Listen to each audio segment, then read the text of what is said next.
नमस्कार उत्कल वेदांत model school तरफ आपण मानक समस्त को स्वागत जनाऊँ। तो पिलाए आम आलोचना करुले आम देशर प्राकृतिक संपद कृषि और शिल्प। तो सही परिप्रेक्षी रे आम आलोचना करथिले आम देशर प्राकृतिक संपद मानक मध्य जंगल संपद। गत वीडियो रे आम आलोचना करथिले जंगल संपद। आज आम अन्य एक प्राकृतिक संपद जहाँ प्रकृति दत्त प्रकृति जहाँ को आम पाइछे मृत्तिका संपद विषय रे आज आम आलोचना करिबा। मृत्तिका संपद विषय रे आम आलोचना करिबा। अच्छा पिलाए ए मृत्तिका कौन? मृत्तिका कहिले कौन? मृत्तिका अर्थ हेउची माटी। माने तमे जिते सब माटी तमने आमे देखुची एटा होची हमर संपद। कौ संपद पिले? मृत्तिका संपद। कौ संपद? मृत्तिका संपद। तो ये मृत्तिकाटा पिले हमर को काम रे लागि थाए? की काम रे मृत्तिका हमर लागि थाए? यार किछि आम पई यार किछि प्रयोजन अछि कि नहीं? माटी हमर किछि उपकार करूछि कि नहीं? करूछि पिले निश्चय भाव रे करूछि। अच्छा जिते सब आम खाद्य पदार्थ उत्पादन करुछे ता कोउटु आसे पिले? ए माटी रु ही आसे। खाद्य पदार्थ खाद्य द्रव्य बुझी पारछो कि नहीं? धान हैला गहम हैला जिते कृषि कार्य आम करुछे नहीं मुग बिरी ए सब कोउटु आसुछि पिले? ए मृत्तिका रु ही आसुछि। ए मृत्तिका रे आम चाष करुछे एवं आम ए सब जिनिस उपार्जन करुछे। बुझी पारछो कि नहीं? अच्छा आउ कौन कौन आम काम रे लागि थाए? अच्छा आम घर तैयारी करूछु। घर तैयारी करू कि नहीं? अच्छा घर तैयारी कले घर कोठी शून्य शून्य रे घर तैयारी हबो ना? ता पई कोन एक पृष्ठभूमि रो आवश्यकता पड़ी थाए। बुझी पारछो कि नहीं? तो सेथि पई कोन हमकु कोन दरकार? माटी दरकार निहाती भाव दरकार। अच्छा जो आमर परिवहन पढ़ुले गमनागमन पढ़ुले कि नहीं? बस मोटर चले ट्रक चले एटा केमती चले पिले? उड़ी उड़ी की जाए ना? एटा कोठी जाए? रास्ता रे जाए। रास्ता कोठी विराजमान है? रास्ता कोठी अछि? एई माटी ऊपर ही अछि। अच्छा जदि आमे कहिबा नहीं उड़ा जहाज तो उड़ी उड़ी जाए सेथिरे माटी कौन दरकार? उड़ा जहाज तो उड़ीब हेलिकॉप्टर उड़ीब माटी कौन दरकार? नहीं पिले से सबु बेले ऊपर उड़ीकी रही पारिबनी। से जिते बेले तले लैंड करिवो सेति पई भी कौन एक पृष्ठभूमि दरकार जहाँ की माटी ऊपर आमे तैयारी करि थाउ। एयरपोर्ट जहाँ को आमे कहू कि नहीं? आउ कौन आमर काम रे लागे पिले? गृह निर्माण करू रहिबा पई घर दरकार निर्माण करू कि नहीं? गृह निर्माण घर तैयारी करू सेति पई भी आमर मृत्तिका दरकार माटी दरकार नहीं? विभिन्न प्रकार शिल्प केन्द्र स्थापन होता है माने कौन कलकारखाना स्थापन करि थाउ कि नहीं? बिना कलकारखाना रे अच्छा तुम्हें जो देखुच मोबाइल कहूच तुमर खेलना कहूच खेलिबार खेलना तुम पिंधुवा कौन शार्ट पैंट ए सब कोठू कलकारखाना रु तैयारी विभिन्न कंचामाल रु कलकारखाना रे तार प्रक्रियाकरण करैकी तैयारी ही आम पाखक आसुची। तो यही सब पिलाए आम मृत्तिका उपर ही करि थाउ। कौन मृत्तिका उपरे करि थाउ। आमे याकू मृत्तिका को माटी को आमे कौन कहिबा? आमे माँ बोली कहि थाउ। कौन माँ? माटी आमर माँ कहि थाउ कि नहीं? धरित्री माता पृथ्वी माता कहू कि नहीं? कहीं आमे माँ बोली कहीं संबोधन करिथाउ पिले माटी को? कहि परिबो? आमे माँ बोली संबोधन करिथाउ। माँ जेपरि हमर सबु अळी अझट सहे। माँ हमर सबु अळी अझट सहंती कि नहीं? माँ हमर जेपरि सबु अळी अझट सहंती ठीक सही परि माटी भी ए मृत्तिका भी हमर समस्त प्रकारर अळी अझट सही थाए। आमे ता ऊपर रास्ता निर्माण कले आमे ता ऊपर घर तैयारी कले आमे ता ऊपर कौन ରେଳ ଚଳାଚଳ କଲେ, ଯାହା କିଛି ବି କଲେ, କଳକାରଖାନା ତିଆରି କଲେ, କୃଷି କାର୍ଯ୍ୟ କଲେ, ସେ ଆମକୁ କ'ଣ ଆମର ଉପକାରରେ ଲାଗିଥାଏ। ବୁଝିପାରୁଛ କି ନାହିଁ? ସେ ଆମକୁ ବହୁତ ପରିମାଣରେ ସେ ଆମକୁ ତାର ଅବଦାନ ଦେଇଥାଏ ପିଲା। ଗୋଟିଏ ମଞ୍ଜି ଧାନ ପକେଇଲେ ତାହା କେତେ ପରିମାଣରେ ଆମେ ତାର ଉପାର୍ଜନ ଆସିଥାଏ ଆମ ପାଖକୁ। କେଣ୍ଡା କେଣ୍ଡା ଧାନ ପଡ଼ିଥାଏ। କ'ଣ ତା ବିନା ମାଟିରେ ସମ୍ଭବ? ନା, ସମ୍ଭବ ହେଇପାରିବ ନାହିଁ। ତ ମୃତ୍ତିକା ହେଉଛି ପିଲାଏ ଆମର ଏକ ମୂଲ୍ୟବାନ ସମ୍ପଦ। ମୃତ୍ତିକା ପିଲାଏ ଆମର ବହୁତ ମୂଲ୍ୟବାନ ସମ୍ପଦ। ତ ମୃତ୍ତିକା ଆମ ପାଇଁ ପିଲାଏ ଏକ ବହୁତ ମୂଲ୍ୟବାନ ସମ୍ପଦ। ତ ଏ ମୃତ୍ତିକା, ଏ ମାଟି ବିଭିନ୍ନ ପ୍ରକାରର ଥାଏ ପିଲାଏ। ଚାଷ କରିବା ପାଇଁ ହଉ ଏବଂ ତାର ବିଭିନ୍ନ ଧରଣର ଏ ମାଟି ଥାଏ। ତ ଏଇ ସବୁ ମାଟି ଆମେ କୋଉ ଅଞ୍ଚଳରେ କିଭଳି ପ୍ରକାର ମାଟି ଦେଖିବାକୁ ପାଇବା ଏବଂ ବିଭିନ୍ନ ପ୍ରକାର ମୃତ୍ତିକା ବିଷୟରେ ଆସ ଆମେ ବର୍ତ୍ତମାନ ଜାଣିବା। ଏଇ ଦେଖ ପିଲାଏ, ମୃତ୍ତିକା କୋଉ କୋଉ ପ୍ରକାରର ମୃତ୍ତିକା ଅଛି, କୋଉ ସବୁ ଅଞ୍ଚଳରେ ଦେଖାଯାଏ ଏବଂ ସେଇଥିରେ କ'ଣ ସବୁ ଫସଲ ଭଲ ହେଇଥାଏ, ଭଲ ହେଉଥିବା ଫସଲ ଗୁଡ଼ିକ। ବୁଝିପାରିଲ? ତ ପ୍ରଥମେ ଦେଖ ଉର୍ବର ମୃତ୍ତିକା। କୋଉ ମୃତ୍ତିକା? ଉର୍ବର ମୃତ୍ତିକା। ଏଇ ଦେଖ, এটা କୋଉଠି ଦେଖାଯାଏ ପିଲାଏ? ନଦୀ ଉପତ୍ୟକା। କୋଉଠି ଦେଖାଯାଏ ଉର୍ବର ମୃତ୍ତିକା? ନଦୀ ଉପତ୍ୟକା। ଆଉ କୋଉଠି? ତ୍ରିକୋଣ ଭୂମି ଆଉ ଉପକୂଳବର୍ତ୍ତୀ ସମତଳ ଅଞ୍ଚଳ। এই ଅଞ୍ଚଳରେ ଦେଖାଯାଏ ଯୋଉଠି ନଦୀ ଉପତ୍ୟକା ଥାଏ, ତ୍ରିକୋଣ ଭୂମି ମାନ ଥାଏ ଏବଂ ଉପକୂଳବର୍ତ୍ତୀ ସମତଳ ଅଞ୍ଚଳ ଥାଏ। ସେହି ସ୍ଥାନରେ, ସେହି ଅଞ୍ଚଳରେ କ'ଣ ଦେଖାଯାଏ ପିଲେ? ଉର୍ବର ମୃତ୍ତିକା। କ'ଣ ଦେଖାଯାଏ? ଉର୍ବର ମୃତ୍ତିକା ଦେଖାଯାଏ। ହେଲା, ତ ଏଇ ମୃତ୍ତିକାରେ କ'ଣ ସବୁ ଫସଲ ଭଲ ହେଇଥାଏ ପିଲେ? ଧାନ, ଗହମ, ଝୋଟ, ଆଖୁ। କୋଉ ସବୁ ଫସଲ ଭଲ ହେଇଥାଏ? ଧାନ, ଗହମ, ଝୋଟ, ଆଖୁ। এই ଫସଲ ଗୁଡ଼ିକ ଭଲ ଭାବରେ ହେଇଥାଏ। କୋଉଠି? ଉର୍ବର ମୃତ୍ତିକାରେ। ଆଚ୍ଛା, ଦ୍ୱିତୀୟ ପ୍ରକାର ମୃତ୍ତିକା ଦେଖ, କୃଷ୍ଣ କାର୍ପାସ ମୃତ୍ତିକା। କୋଉ ମୃତ୍ତିକା? କୃଷ୍ଣ କାର୍ପାସ ମୃତ୍ତିକା। କୋଉ ଅଞ୍ଚଳରେ ଦେଖାଯାଏ ପିଲେ? ମହାରାଷ୍ଟ୍ର, ଗୁଜରାଟ, ଆନ୍ଧ୍ରପ୍ରଦେଶ ଓ ତାମିଲନାଡୁ। ମାନେ এই ସବୁ ରାଜ୍ୟରେ, ମହାରାଷ୍ଟ୍ର, ଗୁଜରାଟ, ଆନ୍ଧ୍ରପ୍ରଦେଶ ଓ ତାମିଲନାଡୁ, এই ସବୁ ରାଜ୍ୟରେ କୋଉ ପ୍ରକାର ମୃତ୍ତିକା ଦେଖାଯାଏ? କୃଷ୍ଣ କାର୍ପାସ ମୃତ୍ତିକା। ଏଥିରେ କ'ଣ ଭଲ ଚାଷ ହୁଏ ପିଲେ? କପା ଚାଷ। କୋଉ ଚାଷ ଭଲ ହୁଏ? କପା ଚାଷ। ବୁଝିପାରିଲ? ଆଚ୍ଛା, ଲୁଣି ମାଟି। ଲୁଣି ମାଟି କୋଉଠି ଦେଖାଯାଏ?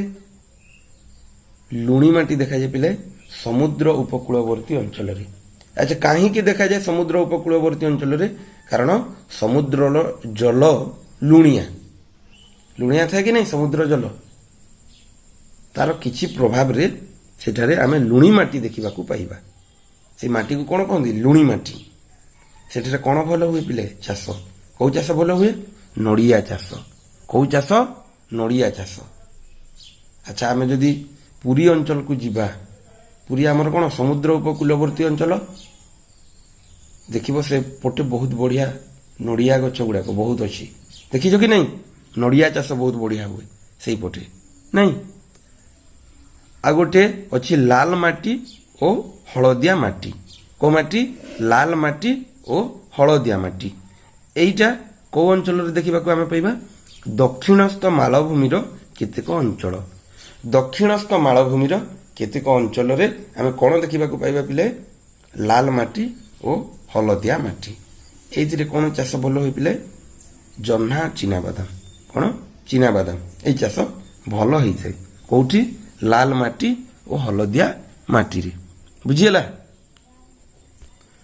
ତ ପିଲା, ଆମର ଏଇ ଯୋଉ ମୃତ୍ତିକା ଅଛି, ଏହା କ୍ଷୟ ହେବାରେ ଲାଗିଛି। କ'ଣ? କ୍ଷୟ ହେବାରେ ଲାଗିଛି ଏବଂ ପ୍ରଦୂଷିତ ହେବାରେ ଲାଗିଛି। ବୁଝିପାରୁଛ କି ନାହିଁ? କ୍ଷୟ ହୋଇ ଚାଲିଛି ଏବଂ ପ୍ରଦୂଷିତ ହୋଇ ଚାଲିଛି। ଏବଂ ଏହି ମୃତ୍ତିକା କ୍ଷୟକୁ ଯଦି ଆମକୁ ରୋକିବାକୁ ପଡ଼ିବ, ତାହେଲେ ଆମକୁ କ'ଣ କରିବାକୁ ପଡ଼ିବ ପିଲେ? ନୂତନ ଜଙ୍ଗଲ ସୃଷ୍ଟି କରିବାକୁ ପଡ଼ିବ। କ'ଣ? ନୂତନ ଜଙ୍ଗଲ ସୃଷ୍ଟି କରିବାକୁ ପଡ଼ିବ। କାରଣ ଯେତେ ପରିମାଣରେ ବେଶୀ ଜଙ୍ଗଲ ଥିବ ମୃତ୍ତିକା କ୍ଷୟ ସେତେ କମ୍ ପରିମାଣରେ ହେବ। ବୁଝିପାରୁଛ କି ନାହିଁ? ଯେତେ ବେଶୀ ପରିମାଣରେ ଜଙ୍ଗଲ ଥିବ ସେତେ କମ୍ ପରିମାଣରେ ମୃତ୍ତିକା କ୍ଷୟ ହେବ। ବୁଝିପାରିଲ ତ? ତ ଆମକୁ ଏ ମୃତ୍ତିକା କ୍ଷୟ ରୋକିବାକୁ ପଡ଼ିବ। ନହେଲେ ମୃତ୍ତିକା ଯଦି ସବୁ କ୍ଷୟ ହେବାରେ ଲାଗିବ ତାହେଲେ ଆମର ଚାଷ ଆଉ ଭଲ ଭାବରେ ହୋଇପାରିବ ନାହିଁ। କ'ଣ? ଚାଷ ଆଉ ଭଲ ଭାବରେ ହୋଇପାରିବ ନାହିଁ। ବୁଝିପାରିଲ ତ? ତ ସେଥିପାଇଁ ଆମକୁ ମୃତ୍ତିକା କ୍ଷୟ ରୋକିବାକୁ ପଡ଼ିବ। ଏବଂ ଏ ମୃତ୍ତିକା କ୍ଷୟ ରୋକିବା କିପରି? ଏହାର ଏକମାତ୍ର ଉପାୟ ହେଉଛି ପିଲାଏ ବହୁ ପରିମାଣରେ ଜଙ୍ଗଲ ସୃଷ୍ଟି କରିବା। କ'ଣ? ବହୁ ପରିମାଣରେ ଜଙ୍ଗଲ ସୃଷ୍ଟି କରିବା। ବୁଝିପାରିଲ? ବର୍ତ୍ତମାନ ଆମେ ଆମର ଅନ୍ୟ ଏକ ପ୍ରାକୃତିକ ସମ୍ପଦ, ଅନ୍ୟ ଏକ ମୂଲ୍ୟବାନ ପ୍ରାକୃତିକ ସମ୍ପଦ ବିଷୟରେ ଜାଣିବା, ଆଲୋଚନା କରିବା। ଏବଂ ସେ ମୂଲ୍ୟବାନ ପ୍ରାକୃତିକ ସମ୍ପଦ କ'ଣ? ସେ ମୂଲ୍ୟବାନ ପ୍ରାକୃତିକ ସମ୍ପଦ ହେଉଛି ପିଲା ଜଳ ସମ୍ପଦ। କୋଉ ସମ୍ପଦ? ଜଳ ସମ୍ପଦ। ଜଳ ସମ୍ପଦ ପାଇଁ ଆଲୋଚନା କରିବା ପୂର୍ବରୁ ପିଲାଏ, ଜଳ ସମ୍ପଦ ଆଲୋଚନା କରିବା ପୂର୍ବରୁ ଜଳ ମାନେ କ'ଣ ବୁଝିପାରୁଛ ତୁମେ ସମସ୍ତେ? ଜଳ ମାନେ କ'ଣ? ପାଣି, ଯାହାକୁ ଆମେ ପିଇଥାଉ। ଜଳ ମାନେ କ'ଣ? ପାଣି। ତ ଏଇ ଜଳ ବା ପାଣି ଆମର କ'ଣ ସବୁ କାମରେ ଲାଗୁଛି? ଏହାର କିଛି କାମ ଅଛି ଆମ ପାଖରେ କି ନାହିଁ? ଅଛି ବୋଲି ଭାବୁଛ କି ତୁମେ? ନାହିଁ ବୋଲି ଭାବୁଛ? ଏହାର ବହୁତ କାମ ଅଛି ପିଲା ଆମ ପାଖରେ। ସେ ଜଳର କ'ଣ ସବୁ କାମ ଅଛି ବୋଲି ତୁମେ ଭାବୁଛ? ଆସ ଦେଖ, ଆଲୋଚନା ଟିକେ କରିବା। ଆମର ଦୈନନ୍ଦିନ ଜୀବନରୁ ବ୍ୟବହାରରୁ ନେଇକି ପିଲାଏ ବଡ଼ରୁ ବଡ଼ ସମସ୍ତ କାର୍ଯ୍ୟ ପର୍ଯ୍ୟନ୍ତ ଏଇ ଜଳ ଦ୍ୱାରା ହିଁ ସମ୍ଭବପର ହୋଇପାରୁଛି। ଆଚ୍ଛା, ଦୈନନ୍ଦିନ ନିତ୍ୟ ବ୍ୟବହାର ଯେଉଁ କଥା ଯେଉଁ ଆମେ କହୁଛେ, ଆମର ଗାଧୋଇବା, ଖାଇବା, ରୋଷେଇ କରିବା, ଏସବୁ ଜିନିଷଠୁ ନେଇକି ଆମେ ଚାଷ କରିବା। ଆଚ୍ଛା, ବିନା ଜଳରେ ଚାଷ ହେଇପାରିବ? ବିନା ପାଣିରେ କୋଉ ଚାଷ ହୋଇଥାଏ? ଚାଷ ହୋଇନଥାଏ। ବିନା ପାଣିରେ ପିଲାଏ ଚାଷ ସମ୍ଭବପର ନୁହେଁ।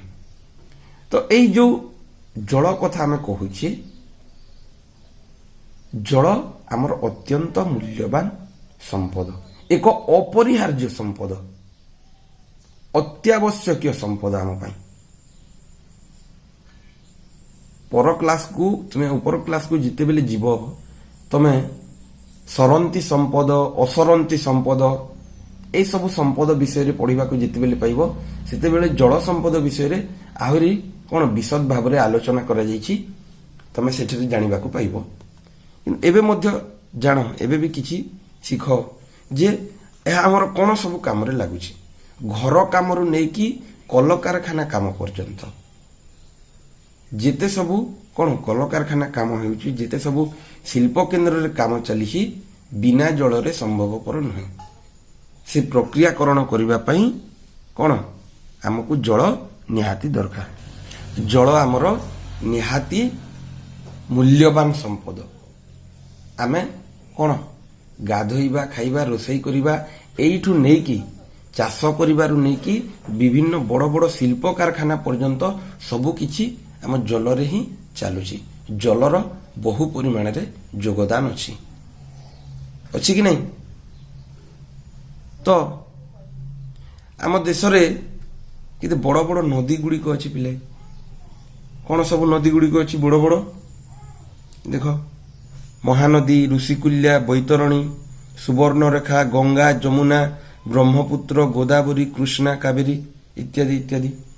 ଏସବୁ ନଦୀ ଗୁଡ଼ିକ ଅଛି ଯେଉଁଥିରେ କି ଜଳ ପ୍ରବାହିତ ହୁଏ। ଆଚ୍ଛା, ନଦୀର କାମ କ'ଣ? ଜଳ ପ୍ରବାହିତ ହୋଇଥାଏ। କ'ଣ? ନଦୀରେ ଜଳ ପ୍ରବାହିତ ହୋଇଥାଏ। ବୁଝିପାରିଛ କି ନାହିଁ? ଯେଉଁ ବର୍ଷା ଜଳ ଗୁଡ଼ିକ ଥାଏ ତାର ଏକ କ'ଣ ନଦୀରେ ପ୍ରବାହିତ ହୋଇ ଆସିଥାଏ।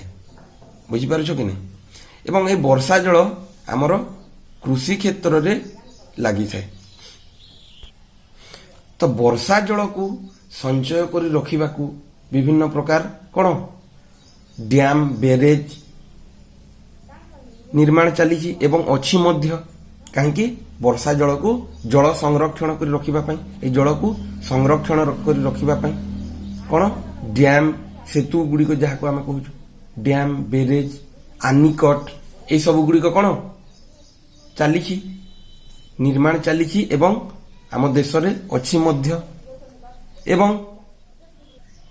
ଏ ମାଟି ତଳେ ମଧ୍ୟ ଜଳ ସଞ୍ଚୟ ହେଇକି ଅଛି ପିଲା, ଭୂତଳ ଜଳ ଯାହାକୁ ଆମେ କହୁ ତାହାର ବି ବ୍ୟବହାର ଆମେ କରି ଚାଲିଛେ। କିପରି ଭାବରେ କରି ଚାଲିଛେ ନା କୂଅ ନଳକୂଅ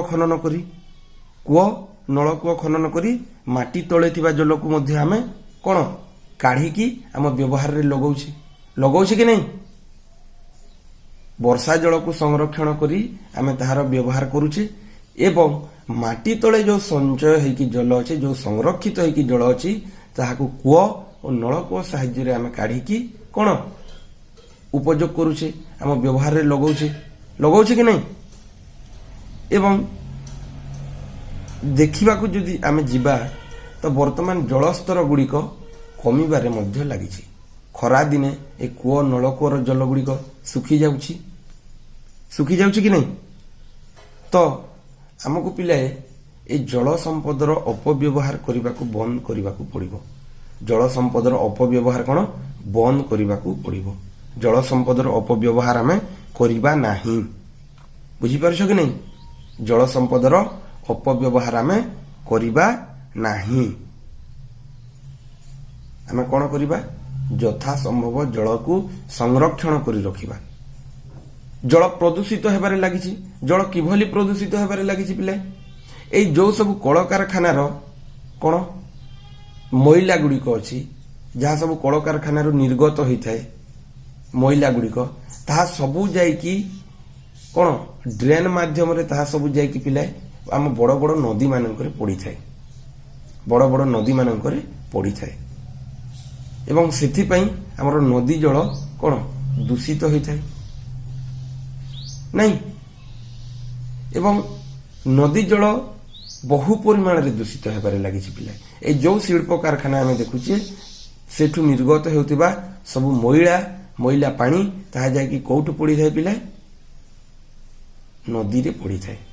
ନଦୀ ଜଳ ଦୂଷିତ ହୋଇଥାଏ ଏବଂ এই ନଦୀ ଜଳ ନଦୀଗୁଡ଼ିକୁ ସଫା ରଖିବା ପାଇଁ କ'ଣ ବିଭିନ୍ନ ପ୍ରକାର ପ୍ରକଳ୍ପମାନ ସରକାରଙ୍କ ଦ୍ୱାରା ନିଆଯାଇଛି, ବିଭିନ୍ନ ପ୍ରକାର କାର୍ଯ୍ୟମାନ ନିଆଯାଇଛି।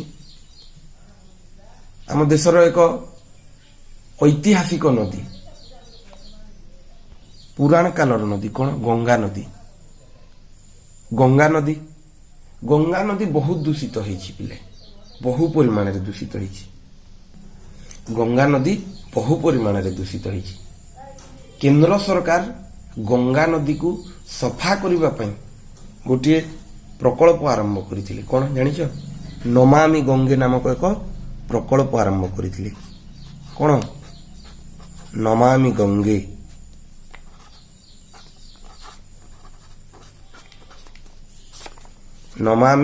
ଗଙ୍ଗେ ନାମକ ଏକ ପ୍ରକଳ୍ପ ଆରମ୍ଭ କରିଥିଲେ। କିଏ? କେନ୍ଦ୍ର ସରକାର। କ'ଣ କରିବା ପାଇଁ? କେବଳ ଗଙ୍ଗା ନଦୀକୁ ସଫା କରିବା ପାଇଁ ପ୍ରକଳ୍ପ ଆରମ୍ଭ ହୋଇଥିଲା, ଏକ କାର୍ଯ୍ୟ ଆରମ୍ଭ ହୋଇଥିଲା। କ'ଣ ନମାମି ଗଙ୍ଗେ, ଏକ ବହୁତ ବଡ଼ ପ୍ରକଳ୍ପ। କିନ୍ତୁ